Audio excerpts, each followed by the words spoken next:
ஐஸ்வர்யவான் பரலோக ராஜ்யத்துக்குள் கால் வைக்கவே முடியாதுங்க. எழுதி வைத்துக் கொள்ளுங்க. இது பைபிளே எழுதப்பட்டிருக்கு. பைபிள் எழுதப்பட்டிருக்கு, நான் சொல்லல. ஐஸ்வர்யவான் பரலோக ராஜ்யத்துக்குள்ள பிரவேசிக்க முடியாது. ஐஸ்வர்யவான் பரலோக ராஜ்யத்துக்குள்ள பிரவேசிக்க முடியாது. திரும்ப திரும்ப சொல்றேன், ஐஸ்வர்யவான் பரலோக ராஜ்யத்துக்கு பிரவேசிக்க முடியாது. இதெல்லாம் உண்மை. ஆனா இன்னொரு ஆசீர்வாதம் இருக்கு பாருங்க. கர்த்தரின் ஆசீர்வாதமே ஐஸ்வர்யத்தை தரும், அதனோடு அவர் வேதனையை கூட்டார். அல்லேலூயா. 2 வகை ஆசீர்வாதம் இருக்கு. ஒன்று கர்த்தரின் ஆசீர்வாதம், இன்னொன்று உலக பிரகாரமான ஆசீர்வாதம், தவறான வழியில சம்பாதிக்கிற ஆசீர்வாதம். நிறைய பேர் பாருங்க, பிராண்டி ஷாப் வச்சிருப்பாங்க, ஆபிரகாம் ஒயின்ஸ் அப்படின்னு சொல்லி. நான் ஒரு களக்காடுல பார்த்துருக்கேன், ஞாபகம் இருக்கு. ஒரு 25 வருஷம் இப்போ இருக்குதா அந்த ஆபிரகாம் ஒயின்ஸ் வச்சவர் இருக்காரா போனாரான்னு தெரியல. ஆபிரகாம் ஒயின்ஸ் எங்க வேற பேரா கிடைக்கல, ஒயின்ஸ் வைக்கிறதுக்கு வேற பேரா கிடைக்கல.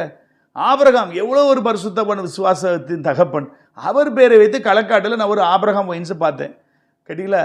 அந்த ஆள் செத்துட்டாரா இருக்காரான்னு தெரியல. ஆபிரகாம் ஒயின்ஸு 3 நம்பர் தான் தெரியுது, இப்போதைக்கு பார்த்தமே தெரியல. அப்போ பாருங்க, ஒரு பக்கம் வேத வசனத்தை கையில் வச்சுக்கிடுவாங்க, ஒரு பக்கம் வேத வசனத்தை கையில் வச்சுக்கிடுவாங்க, இன்னொரு பக்கம் என்ன பண்ணுறாங்க, ஆபிரகாம் ஒயின்ஸை திறந்து வச்சுருக்கிறாங்க. அப்போ என்ன சொல்லுவாங்க, நாங்கள் குடிக்க மாட்டோம், அது பிஸ்னஸ் தானே.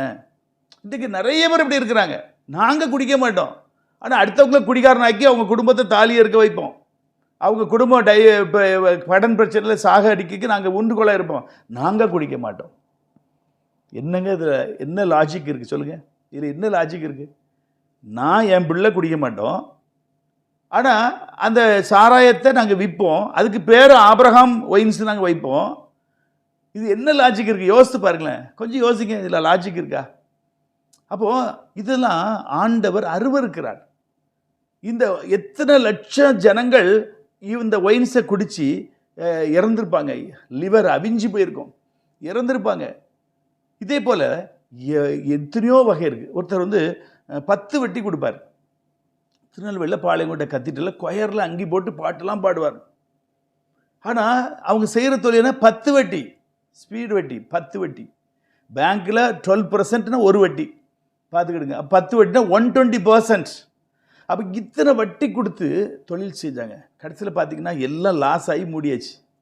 ஏங்க, ஒன்று நீ சாத்தானோட இருந்துக்க, இன்னொன்று கடவுளோடு இருந்துக்கிட்டு நீ வட்டிக்கு கொடுத்துட்டு இருந்தா.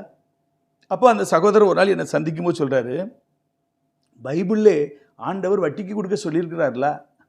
அதாவது இயேசு கிறிஸ்து இந்த ஒவ்வொருத்தருக்கு தாளந்துகளை கொடுத்தார், 5 தாளந்து, 2 தாளந்து, 1 தாளந்து. அந்த ஓமையை சொல்கிறார். அப்போ அவன் அந்த எஜமான் வெளிநாட்டுக்கு வெளியூருக்கு போயிட்டு திரும்ப ரிட்டர்ன் வரும்போது ஒவ்வொருத்தரையும் கொடுத்ததை கேட்குறார். 5 கொடுத்து